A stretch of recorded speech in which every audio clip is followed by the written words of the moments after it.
All right, hello everyone. Welcome back to the Changing the Narrative podcast. I'm your co-host, Dr. Gabriel Warren, along with Carl Benson, and we are happy about season 2 that we're kicking off with our first guest this season, Omar. So, Omar, thank you for being a part of the podcast this year. You're welcome, Gabriel and Carl. Thank you very much for giving me the opportunity to join your podcast. I had an opportunity to listen to some previous episodes, and I'm honored to be leading up your second season this year. So thank you very much. Absolutely. Well, I know we've known each other now, I guess, for a little bit over a year. And, I'm just happy to, get some time in your schedule. And I know you're a busy man. And, I know for the listeners, we always like to start out by getting them introduced to the people we bring on. So maybe let's start there. Can you tell us about anything you'd like to share about yourself personally or professionally as we get started? Sure. So I'll give you a little bit about my background. So I am a transplant to the Twin Cities, born and raised in Springfield, Massachusetts, home of the Basketball Hall of Fame. So if you're a big basketball fan, I highly recommend taking a visit to the Basketball Hall of Fame there. It's amazing. Grew up in Springfield, Massachusetts, in a small single family home with my sister.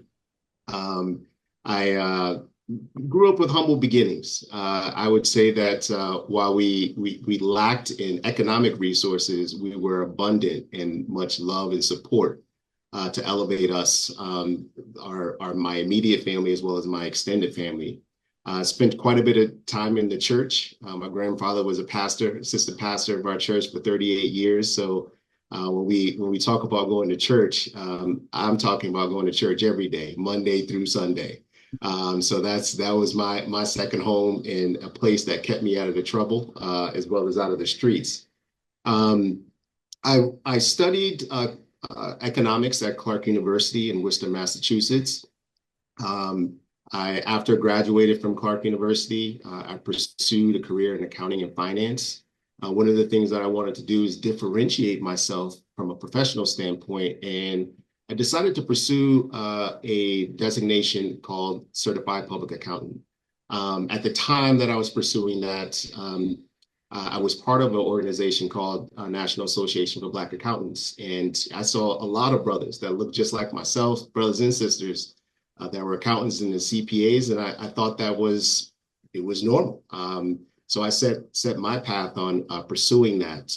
I later obtained my CPA license. I did that for quite some time, working in private as well as the public sector.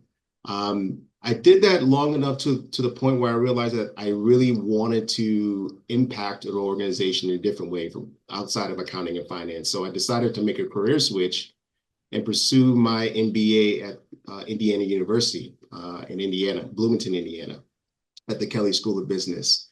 There, I focused my time and energy on marketing and strategy. There were a lot of experiential opportunities for me to learn, whether it be global consulting experiences, many different experiences that allow me to level up my leadership skills in grad school. And that's how I came across Minnesota. I learned about 3M from one of my colleagues at the school, and heard about a phenomenal strategy and marketing development program at 3M. So I pursued it.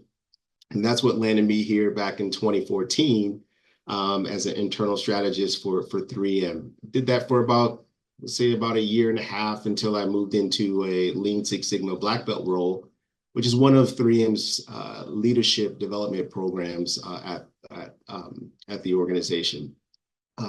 Gave me an opportunity to stretch my leadership, take on stretch assignments, and get a broad exposure within the organization based on visibility of those projects. From there, I moved into a commercialization role, commercializing new products within our new 3D printing platform for 3M. And after launching our first product, I moved into the role that I'm in right now, which is an area product portfolio leader for Americas, in our precision grinding and finishing business.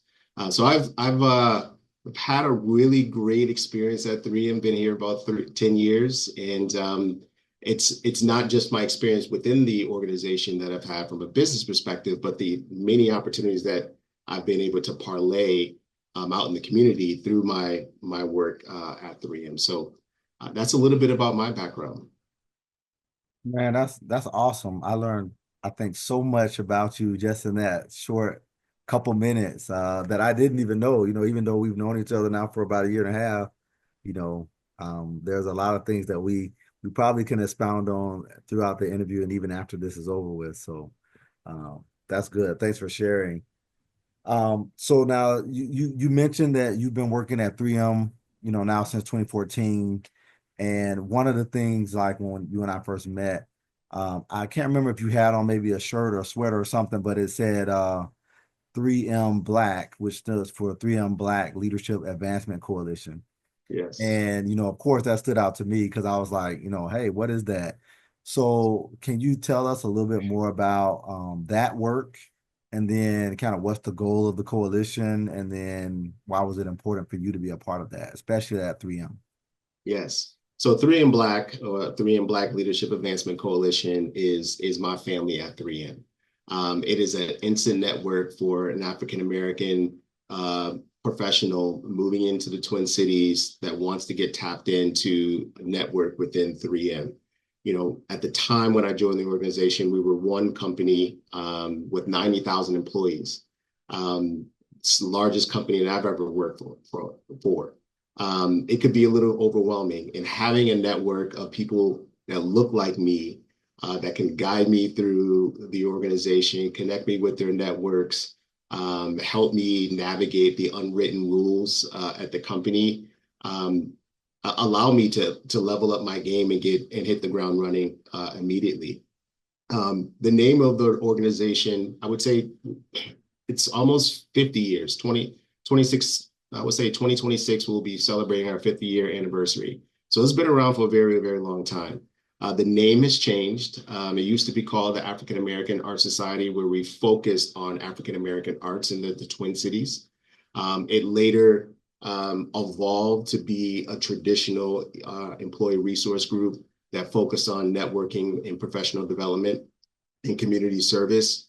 But in my year as the chair in 2021, one of the things, and this was post George Floyd, one of the things that I wanted to do is to really step back and evaluate the organization and consider changing the name to better reflect who we are as an employee resource group. When I heard African American Network, I heard a network of just Black people. I felt it was more than just that. It was more than just a network of Black folks that supported one another. We were really focused on advancing our leadership, developing our people, advocating for our people, especially after a post-George Floyd world. I wanted to make sure that we had a name that better reflects who we are as an organization. And it also gave us an opportunity to invite others in. One of the things that was really important for me during that period of time is allyship, understanding how to leverage those that don't look like us to use their privilege and their influence to help move our mission forward. And our mission is to accelerate the inclusion and advancement of diverse talent at 3M to reflect our diverse markets and grow our business by attracting, developing, and retaining Black talent. And while our mission has not changed, I think changing our naming and making very clear, one doesn't have to go one click down to look at a mission to understand what we are about. We're a leadership advancement coalition, and we'll continue to do that for the next 50 years. So very proud of that moment. That's that's a not only a rewarding, it sounds rewarding.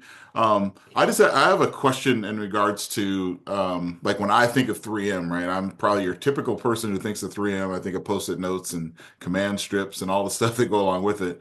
But you mentioned precision grinding and finishing. Can you tell us more about what that is and how you fit into that? Yes. So 3M is a very large organization. We have many different technology platforms, over 100,000 intellectual property patents. You name it, we're pretty much in every product that you consume today. There's a saying that you're never more than 10 feet away from a 3M product. And I'm very proud of that. As a material science company, one of the things that we do is we combine our technologies to create value for customers. So my business, Precision Grinding and Finishing, primarily focuses on grinding, precision grinding and finishing in manufacturing. So you think of highly precise geometric components that go into larger components. So think of a vehicle. You think of a gear or a camshaft or a gas valve. These are all highly precisely engineered components that go into a vehicle.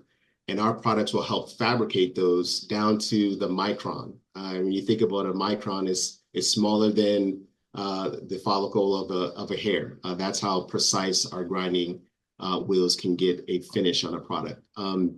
So if you think about, so what does that mean for automotive? You think about the bumper-to-bumper warranty, right? I think everyone that drives in a car today expects some sort of bumper-to-bumper warranty. Well, the only way you can design a car that can offer a bumper-to-bumper warranty where automotive manufacturers not shelling out tons and tons of money to fix cars is if you can design a car and the components in a way to wear at a precise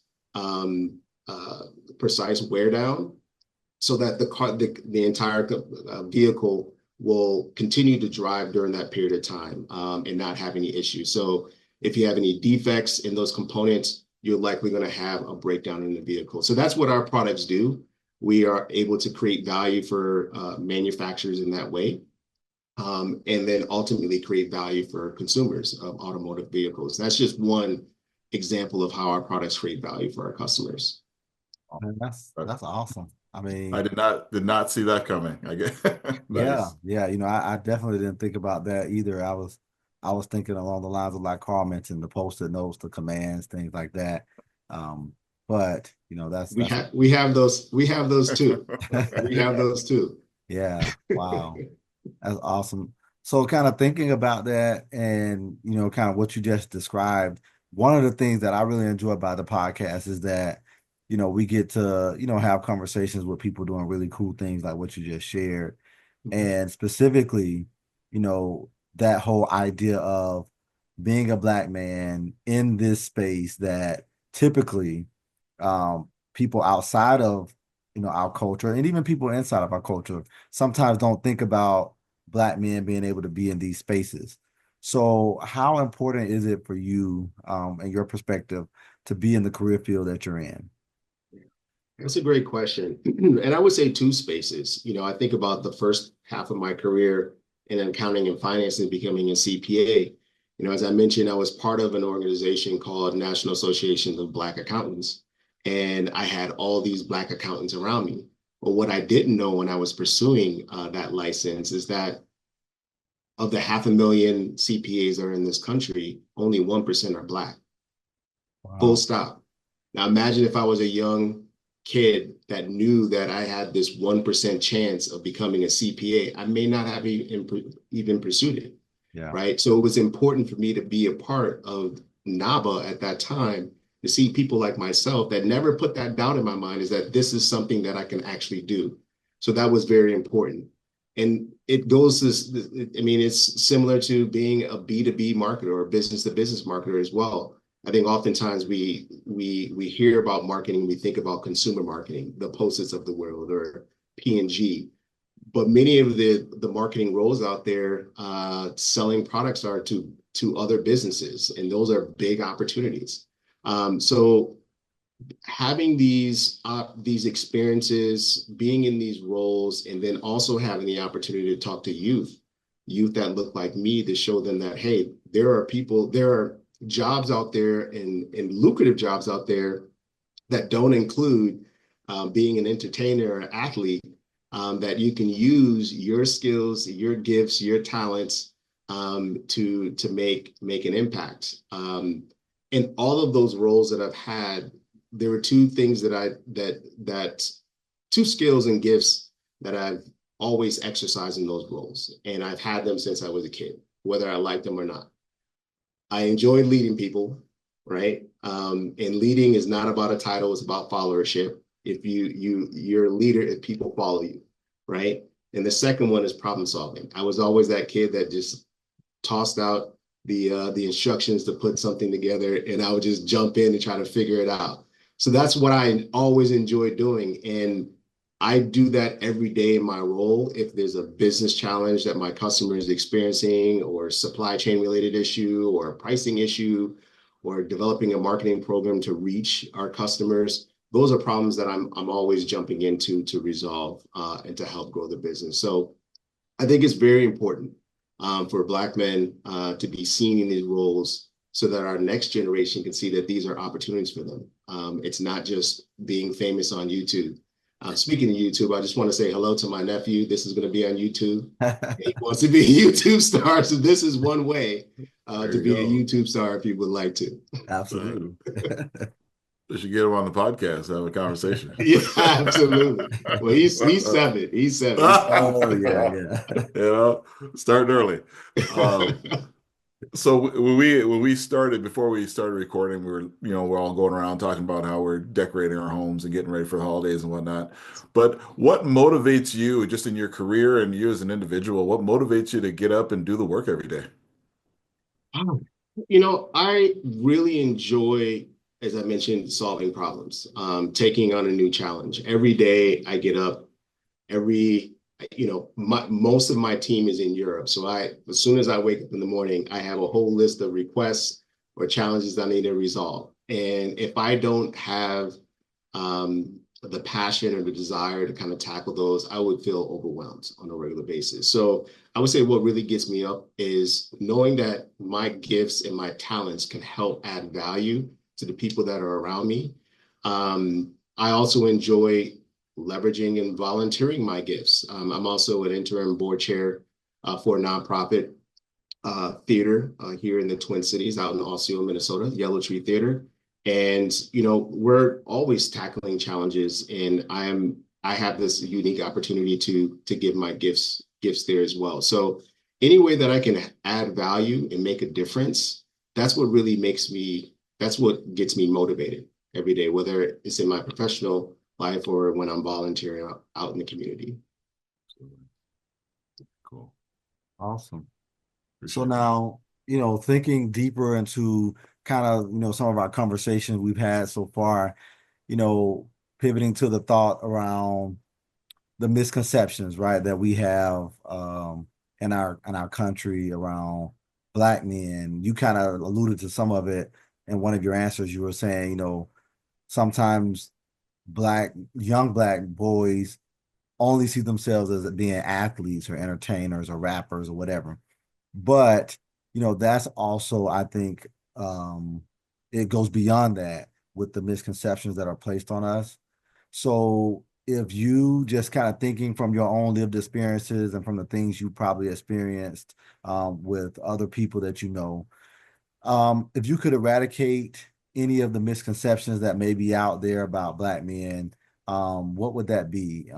It could be one, and maybe you think of more than one, but could you think of any misconceptions that society's placed on us as Black men that you would like to eliminate? Yeah, so I gave some thought to this. I was just trying to figure out, how do I encapsulate this in one word? And I would say that we're workhorses. And I think we use that term in athletics. We use that term.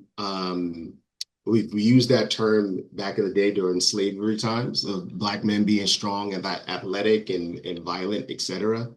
And sometimes it's done in an unconscious way of giving a Black man a lot of the work, but not the respect of the title of leadership in some instances. So I would say, we're not workhorses. I would say we work very, very hard. And we are leaders. We're intelligent men. But I would say that would be one thing that I would love to change the narrative around, is that we are workhorses and we're there to serve. If you think about a lot of the jobs that we find ourselves in, and we've heard this term Black jobs. Yeah. I don't know what that is. I'm presuming my job is a Black job, but oftentimes we find ourselves in frontline roles, right? We saw that during the pandemic, where we were adversely impacted during the pandemic because of the roles that we found ourselves in. So I would say that would be one thing that I would love to change, is that concept of that mindset that we're workhorses, because we're more than that. Yeah. Right. Now, how do you believe that either traditional media, social media, how do you believe that what role do they play in sort of,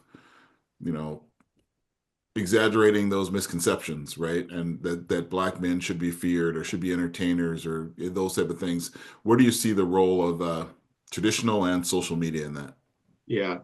Well, they play a big role. The media has a broad reach, right? We're having this conversation here, but there's someone that has a big purse that can promote a narrative about us that maybe this podcast may not be able to reach. So they play a big role. And that narrative reaches outside of the US. One of the things that I've been very fortunate in my role over the years is that I get to travel around the world as a Black professional, and also travel around the world, for leisure as well.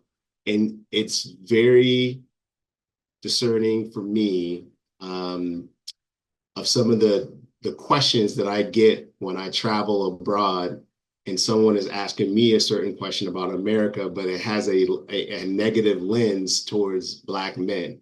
Either I have to validate something or invalidate something. And I see those as an opportunity to kind of change the narrative, so to speak, no pun intended here. But it can be a bit exhausting because I realize that many of these social media platforms, many of these multimedia platforms have big reach and big amplification. And oftentimes we take a very narrow slice of a subgroup within our community, and then we amplify that and paint a picture about who we are as Black men. And I know you two gentlemen, and I know a lot of amazing Black men. We're not that, right? We're not that. So they play a big role. But I would say one of the things that I've noticed over the past 4 years is that, I'll just give a big shout out to Netflix, is that they've created these new spaces to allow us to shape narrative in a different way. And they have global reach. But again, that's just one multimedia platform that's helping enable us to change that narrative on those platforms. Absolutely. Yeah. Well, that's awesome, man. Yeah, maybe one day we'll have our platform on Netflix. That'll be great. Absolutely. Absolutely. You gotta have something to shoot for. Yeah, for sure. So, clearly, Omar, you're highly successful in your field, and even prior to getting into what you're in now, like you said, being part of that 1% of Black certified public accountants. And I know that I've heard this in my own life. Even people closest to me, always say, "Oh, well, things are so easy for you. You're college educated. You have a great job. You've moved up in the corporate space. Like you just mentioned, you've traveled internationally and all these things."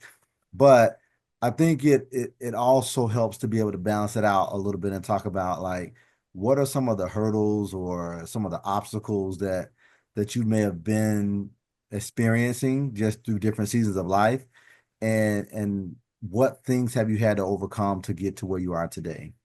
Yeah. So what I would say is overcoming my limiting beliefs and holding space for others' limiting beliefs of myself. As I mentioned before, I came from humble beginnings, so I didn't have a lot of role models in my neighborhood that were doing what we're doing. Let's just full stop. So I had to have faith and believe that there was something more beyond the street that I was living on, in the friends that were around me. And sometimes I would say those limiting beliefs are shaped by the people that are around you, right? Your experience, your lived experience. And one of the things that I thought I've done really, really well is putting myself in the rooms where there are people that are smarter than me, that look like me are doing things that I want to do. Nabo was one of those. Big shout out to Simon Gray. He was a brother that just took me under his wings. He was a CPA. He created lanes for me to get in front of partners at PricewaterhouseCoopers to interview before even touching a book on accounting, just to show me that there was a path, right? And putting myself in a room with someone like himself allowed me to reduce those limiting beliefs for myself. So I would say continuing to do that, I find myself, even at this point in my career, it's like, okay, am I limiting, am I allowing my fears to hold me back from pursuing the things that I want to do? So it's a constant inner dialogue to kind of push myself outside of my comfort zone. Because, the things that got me to where I am today are not necessarily the things that are going to get me to where I want to go tomorrow. So I think that's the key. Don't hold space for other people's limiting beliefs of you, and make sure that you suppress those inner voices of those self-limiting beliefs. That's good, man. Absolutely. Now, if you could summarize your life's mission, would it be similar to what you just said, or how would you summarize your life mission in one statement for young people who are listening or others in general? I would say my life statement would be to leverage my gifts and talents to make a positive impact on those around me. Whether it be in a business context, whether it be community service, is I recognizing the inventory of gifts and talents that I have and give them away, and make an impact. That's my life's mission. Awesome. So then I guess on the flip side of this coin too, like you talked about having a fight with that whole wrestling through like the fear, wanting to, keep moving forward and pursuing more and things like that. But, I think also sometimes we have to stop and think like, hey, we are highly successful. And, I know success for all of us, even all three of us here on this podcast, is very different. So I would like to hear from your perspective, what a success is like to you. Yeah. So I would say success is living out your own personal and professional ambitions with integrity, and integrity to yourself, who you are as an individual. Now, success looks different for everyone. And one of the things I've learned as I've gotten older is stop comparing myself to other people. Jay-Z said it best: "What you eat doesn't make me what," right? Yeah. And it's you want to be very clear what you want to do and pursue that professionally and personally.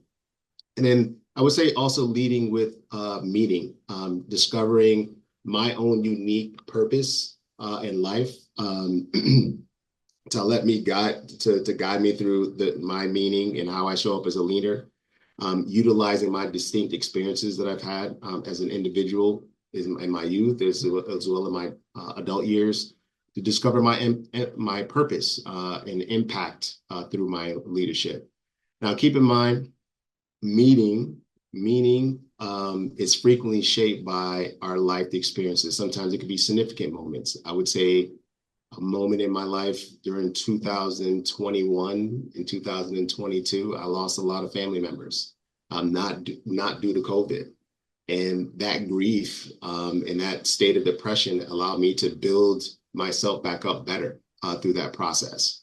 And I have my ancestors looking over me. So those significant moments in life helped me shape and rethink about what's really important for me at this stage in my life as I move forward. And I would say the other aspect of success is just prioritizing empathy, compassion, and driving to uplift others. So that's how I define success, is truly leading with meaning and making sure that I pursue my personal and professional ambitions.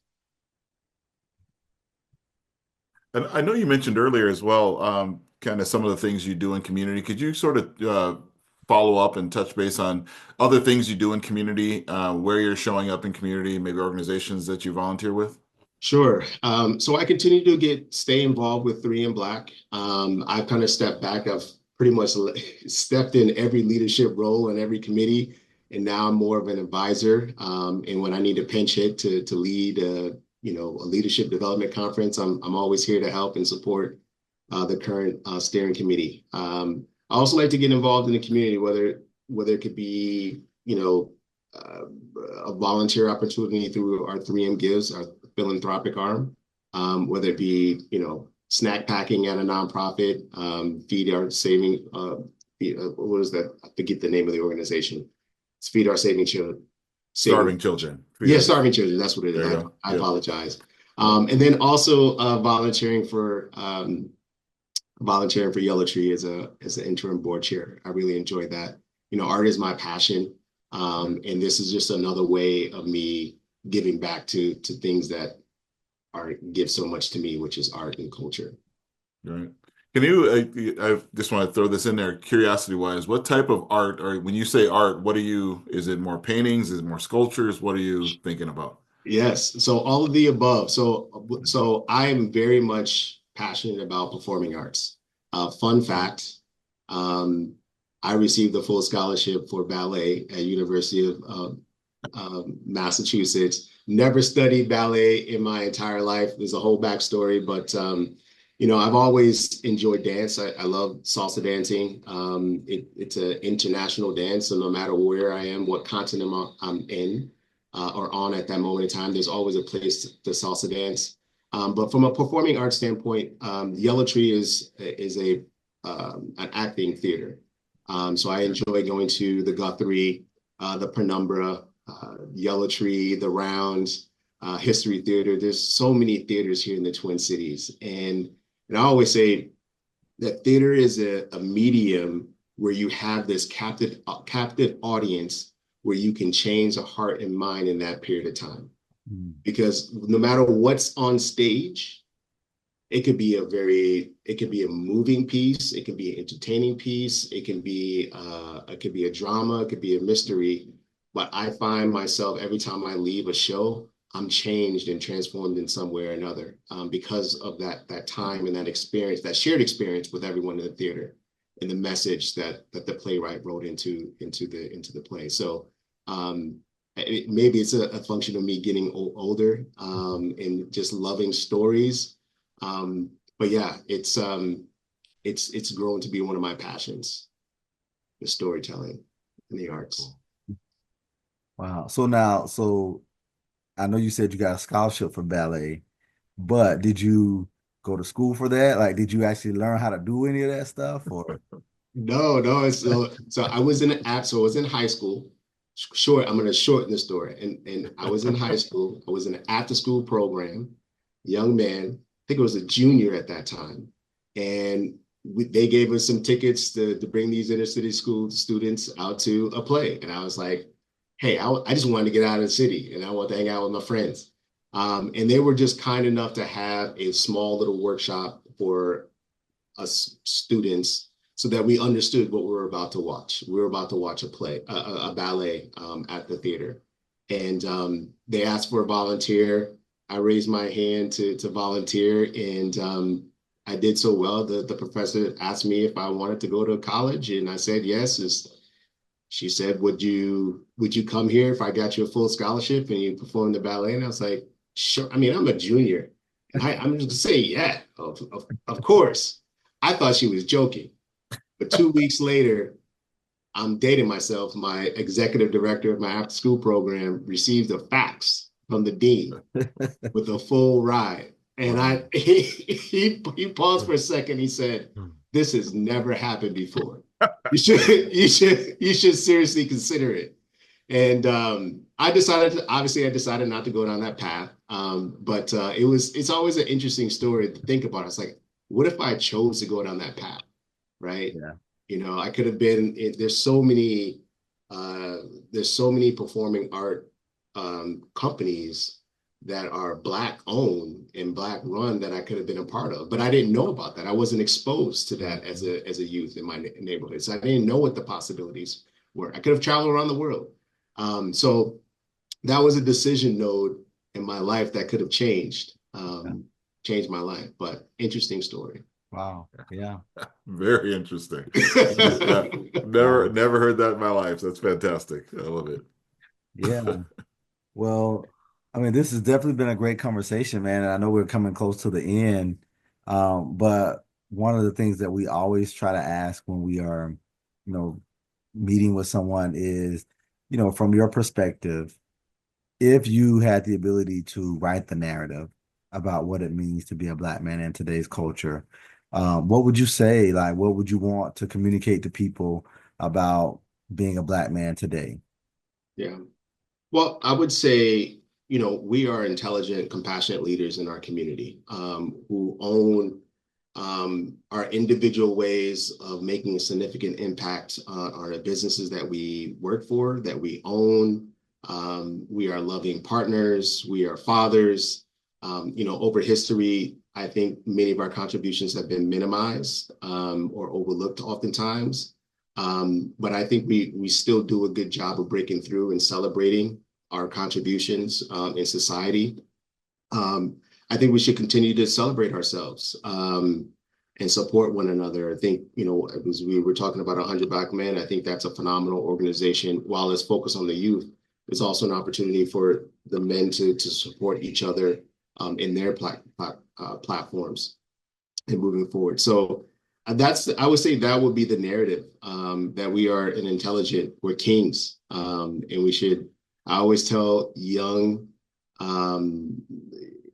folks that always hold your head up so that your crown does not slip to the side, right? I think it's really important for us to continue to lift up our young Black youth and help them understand how powerful they truly are. Awesome. So can you tell us how can folks follow you? What social media platforms are you on? Is it LinkedIn, or what does it look like? Yes, you can follow me on LinkedIn, Omar Williams, / Omar Williams. I have quite a bit of content out there. If you want to reach out to me and you want to network, I'm always open to network. I'm always trying to refresh my community. That's the best way to get a hold of me. Awesome. Omar, I mean, I think this is the perfect way to kick off our season 2, having you on, and, just the different experiences you kind of shared, I think have really helped to hopefully change that narrative for some people as they are listening and hearing some of your story and some of the things you've gone through. So we definitely want to thank you for being a part of the podcast and for helping us to change that narrative about, what it means to be a Black man in our society. So we look forward to continue striving and impacting communities together as we try to continue to change that narrative. So thanks for being a part of the show. You're welcome. And thank you again for giving me the opportunity to tell my story. I really appreciate it. Thank you. Awesome.